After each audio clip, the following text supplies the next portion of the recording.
Ducati akan menjadi saksi perjalanan karir Marc Marquez di MotoGP, termasuk potensi pensiunnya setelah 2 musim ke depan. Namun, jika dalam kurun waktu tersebut ia berhasil meraih gelar juara dunia, atau bahkan melampaui rekor Valentino Rossi, ceritanya akan berbeda.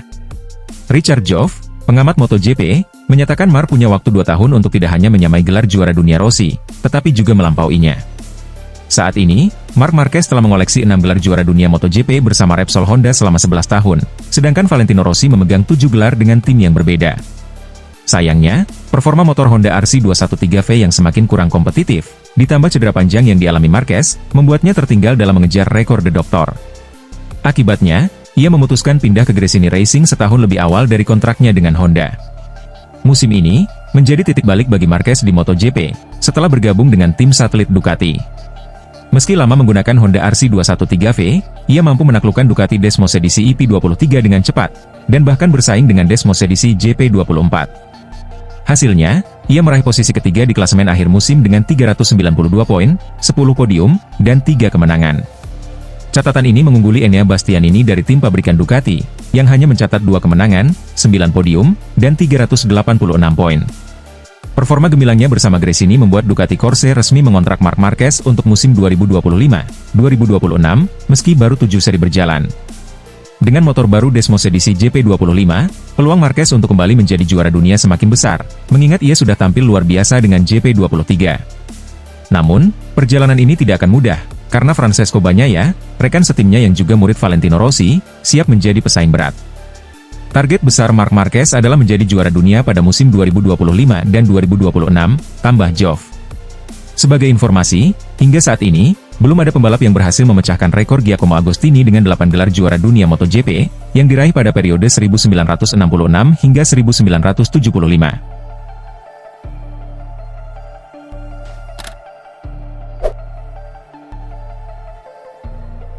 KTM dikabarkan menghadapi ancaman kebangkrutan dalam partisipasinya di MotoGP, memicu spekulasi bahwa pabrikan asal Austria tersebut mungkin akan meninggalkan ajang balap ini.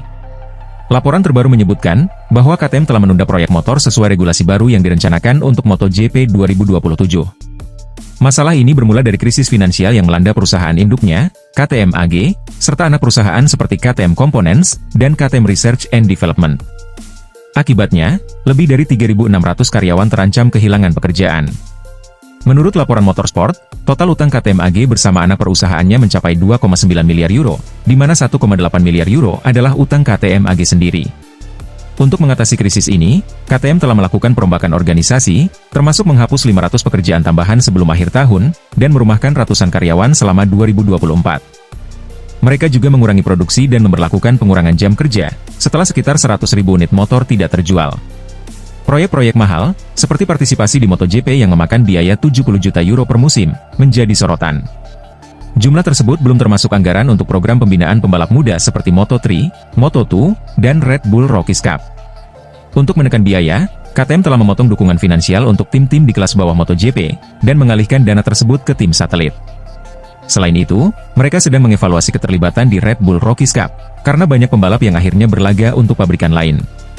Meski situasi finansialnya sulit, Direktur KTM, Pete Beirer, memastikan bahwa KTM akan tetap berlaga di MotoGP, setidaknya hingga musim 2025, karena motor untuk musim tersebut telah selesai diproduksi.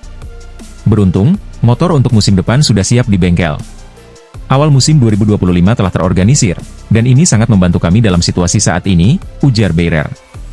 Namun, tantangan besar muncul dengan adanya perubahan regulasi MotoGP pada 2027. Regulasi baru mencakup larangan perangkat ketinggian, pengurangan besar pada perangkat aerodinamika, dan pengenalan mesin 850 cc, menggantikan 1000 cc. Perubahan ini menuntut investasi besar untuk merancang motor baru, sehingga KTM memutuskan menunda proyek tersebut hingga waktu yang belum ditentukan. Dengan krisis yang belum menunjukkan tanda-tanda perbaikan, tidak menutup kemungkinan KTM akan keluar dari MotoGP, terutama setelah kontraknya dengan Dorna berakhir pada akhir musim 2026. Meski demikian, laporan terbaru menyebutkan bahwa KTM belum berniat hengkang dalam waktu dekat. Pabrikan lain seperti Ducati, Aprilia, Yamaha, dan Honda juga menghadapi tantangan serupa dengan regulasi baru tersebut.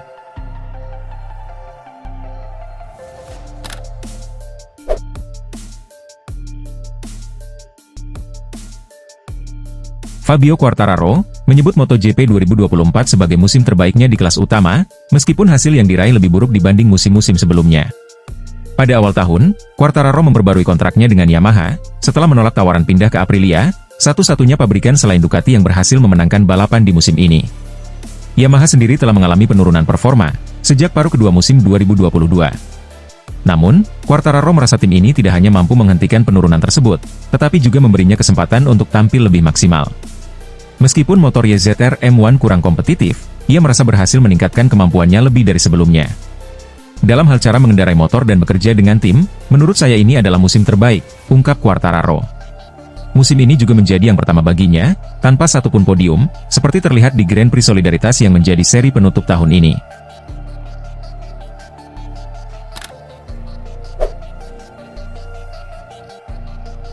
Dengan pengalaman yang dimilikinya selama berkarir di kelas utama MotoGP, Jorge Lorenzo tentu mengenal baik kemampuan Marc Marquez. Keduanya pernah saling bersaing sebagai rival, sebelum akhirnya menjadi rekan setim di Repsol Honda pada musim 2019. Pengalaman sebagai lawan dan rekan, membuat Lorenzo memahami karakteristik Marquez. Dalam wawancara dengan Gazzetta, Lorenzo memberikan pandangannya tentang Marquez. Lorenzo menyebut Marquez memiliki mentalitas buas, yang jarang dimiliki pembalap lain. Jika sebagian besar pembalap tidak menyukai risiko jatuh saat mengendarai motor, Marquez justru sebaliknya. Menurut Lorenzo, Marquez melihat momen jatuh sebagai bukti usaha maksimal, dan keberaniannya dalam mengeksplorasi batas kemampuan motor. Dari insiden jatuh itu, Marquez dapat memahami kekuatan dan kelemahan, baik pada dirinya sendiri maupun motor yang dikendarainya. Marquez adalah sosok yang buas. Tidak ada pembalap lain yang akan berkata mereka suka jatuh, tapi dia berbeda. Dia tidak takut jatuh, dan itu hal yang unik darinya, ujar Lorenzo. Selain itu, Lorenzo juga memuji sikap pantang menyerah Marquez. Nomor 93 itu selalu tampil dengan ambisi tinggi, bahkan ketika kondisinya tidak ideal untuk balapan. Sebagai contoh, pada musim 2020, setelah mengalami kecelakaan parah di sirkuit Jerez, Marquez tetap hadir di paddock hanya beberapa hari pasca operasi. Meski akhirnya ia hanya mampu mengikuti sesi latihan bebas tanpa turun di balapan, keberanian itu menunjukkan semangat juangnya. Dia selalu ingin menang, meskipun kondisinya sedang tidak mendukung. Bahkan jika motornya tidak bekerja maksimal, dia tetap ingin mengalahkan lawannya. Dia tahu risikonya akan jatuh, tetapi dia tidak takut. Dalam hal ini, dia benar-benar unik, tutup Lorenzo.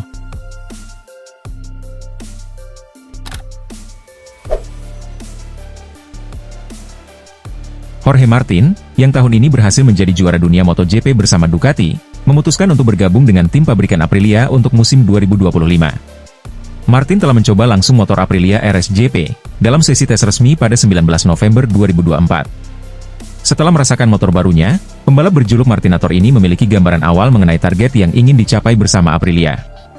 Namun, dalam wawancaranya dengan Mundo Deportivo, Martin mengakui bahwa ia belum bisa memprediksi hasil yang akan dicapainya pada musim depan. Saya masih belum tahu apa yang bisa saya lakukan. Saya harus melihat bagaimana performa motor di lintasan, ujarnya. Wajar saja, karena ia belum mengetahui sepenuhnya potensi motor tersebut di kondisi balapan sebenarnya. Martin menambahkan, bahwa Aprilia telah menunjukkan kompetitivitas di musim sebelumnya. Namun, untuk bersaing memperebutkan gelar juara dunia, diperlukan usaha yang lebih besar. Pembalap bernomor 89 ini menganggap musim depan sebagai kesempatan untuk memulai segalanya dari awal, terutama dalam pengembangan motor. Target awalnya adalah meraih kemenangan pertama bersama Aprilia. Kita lihat kapan podium pertama tiba, lalu kemenangan pertama, dan semoga berkembang menjadi sesuatu yang lebih besar, ungkapnya optimis. Meski begitu, Martin realistis tentang peluangnya. Ia meyakini bahwa musim 2025 akan menjadi ajang dominasi Bagnaia dan Marc Marquez, dua pembalap aktif dengan catatan kemenangan terbanyak. Dengan Ducati yang masih menjadi motor terkuat di MotoGP beberapa tahun terakhir, Martin merasa logis jika perebutan gelar juara dunia tahun depan akan berpusat pada persaingan antara Bagnaia dan Marquez.